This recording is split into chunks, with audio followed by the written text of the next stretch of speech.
Halo sahabat Gen, Assalamualaikum warahmatullahi wabarakatuh. Di video kali ini kita akan membahas kunci jawaban biologi kelas 11 bab 3 pada tugas Ayo bereksplorasi aktivitas 3.2 pada halaman 62 sampai 64 di buku biologi kurikulum merdeka pegangan kalian. Jadi, ayo kita bahas bersama mengenai soal atau perintah yang ada di tugas kali ini, Gen. Tapi sebelum lanjut, jangan lupa untuk subscribe ya, Gen, agar Gen Sukses Media lebih semangat lagi nemenin kalian tugasnya.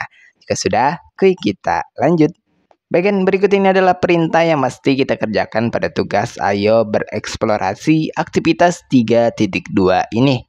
Karena sifat tugas ini berkaitan dengan kegiatan praktikum atau percobaan, maka Gen Sukses akan fokus memberikan pembahasan untuk pertanyaan atau soal yang ada ini, Gen, serta pembahasan pada tabel yang ada berikut.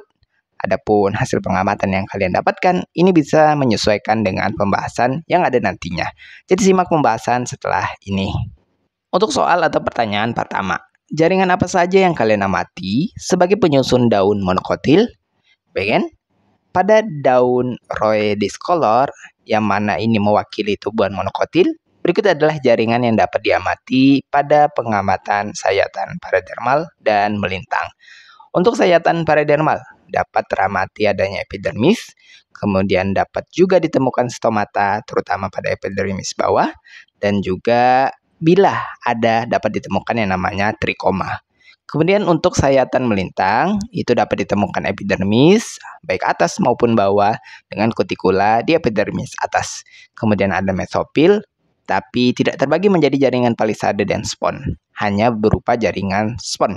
Kemudian ada berkas pengangkut, xilem dan phloem, kemudian jaringan penunjang, baik itu sklerenkim atau kolenkim, dan tentunya ada kutikula.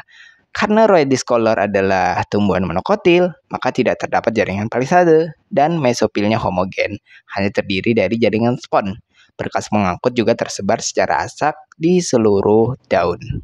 Kemudian untuk pertanyaan atau soal kedua, jaringan apa yang kalian amati sebagai penyusun daun dikotil? Bagian pada daun dikotil, contohnya ini adalah daun mangga. Berikut adalah jaringan yang dapat diamati pada pengamatan baik sayatan paradermal maupun melintang.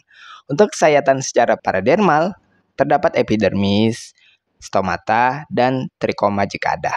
Kemudian untuk sayatan melintang, dapat diamati epidermis atas dan bawah, kemudian dengan kutikula tebal di epidermis atas. Kemudian jaringan mesopil yang terdiri dari jaringan palisade dan jaringan spons. Kemudian ada berkas pengangkut, xilem dan phloem, tapi dalam pola yang melingkar. Kemudian ada jaringan penunjang, kolenkim dan sklerenkim, dan tentunya ada kutikula di bagian epidermis atas. Kemudian kita masuk untuk soal atau pertanyaan ketiga. Apakah pola jaringan penyusun daun monokotil dan dikotil sama? Bagian berdasarkan hasil pengamatan didapat bahwa pola jaringan penyusun daun monokotil dan dikotil adalah tidak sama. Pola jaringan penyusun daun monokotil dan dikotil berbeda. Pada monokotil, mesopil tidak terbagi menjadi jaringan palisade dan spon, sedangkan pada dikotil, mesopil terorganisir dalam dua lapisan tersebut. Bagian kita masuk pada perintah selanjutnya terkait dengan data perbandingan pola jaringan tumbuhan monokotil dan dikotil yang akan kita tuangkan pada tabel 3.2. Dan berikut ini adalah tabel 3.2 yang berisikan keterangan persamaan dan perbedaan daun monokotil dan dikotil berdasarkan beberapa aspek. Jadi simak pembahasan berikut ini. Untuk persamaan, aspek pertama sama-sama memiliki jaringan mesopil untuk fotosintesis. Kemudian untuk aspek kedua, sama-sama memiliki xilem dan phloem. Kemudian yang aspek ketiga, sama-sama memiliki stomata untuk pertukaran gas. Adapun untuk perbedaan, pertama untuk aspek susunan dan ukuran mesopil. Untuk daun monokotil tidak terbagi menjadi palisade dan spon. Hanya ada jaringan spon, di mana jaringan mesopil homogen dengan ukuran sel bervariasi. Kemudian untuk daun dikotil, itu terbagi menjadi jaringan palisade yang umumnya di atas dan jaringan spon di bawahnya. Jaringan palisade lebih rapat dan teratur, sedangkan jaringan spon lebih longgar. Kemudian untuk aspek perbedaan kedua terkait dengan berkas pengangkut.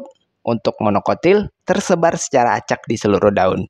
Untuk dikotil, tersusun dalam pola melingkar atau teratur, di mana urat daun menyirit. Kemudian aspek perbedaan ketiga terkait dengan stomata.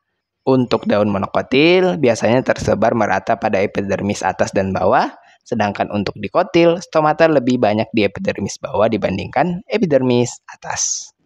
Kemudian untuk lanjutan beberapa aspek untuk meninjau perbedaan dan persamaan antara daun monokotil dan dikotil. Untuk persamaan aspek keempat, itu sama-sama memiliki epidermis sebagai lapisan pelindung. Kemudian persamaan kelima memiliki kutikula untuk melindungi dari penguapan berlebihan. Dan persamaan keenam memiliki jaringan penunjang untuk kekuatan struktural.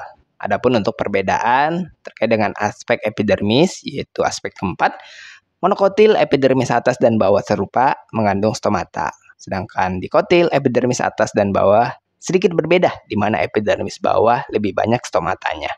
Kemudian untuk aspek perbedaan kelima terkait dengan kutikula.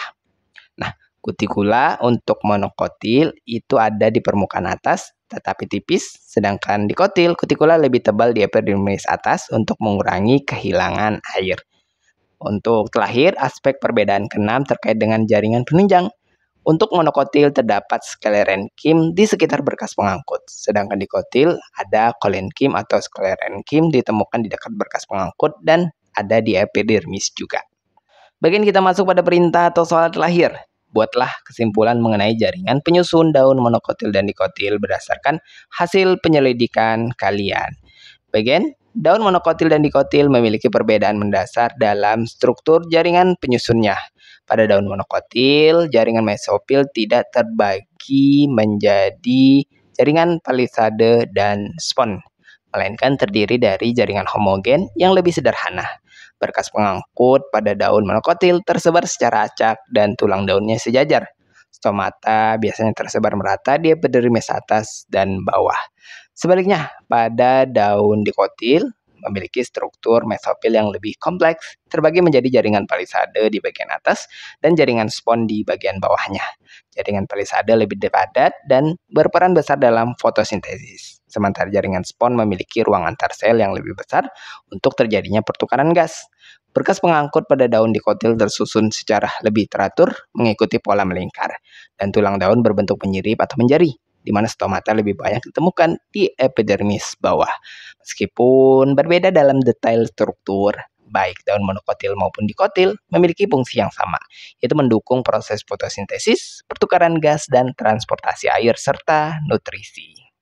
Nah, kan itulah pembahasan sekilas kita untuk kunci jawaban biologi kelas 11 bab 3 pada sesi tugas ayo bereksplorasi aktivitas 3.2 pada halaman 62 sampai 64 di buku pegangan biologi kurikulum merdeka. Terima kasih karena telah menonton video ini sampai habis, Gen.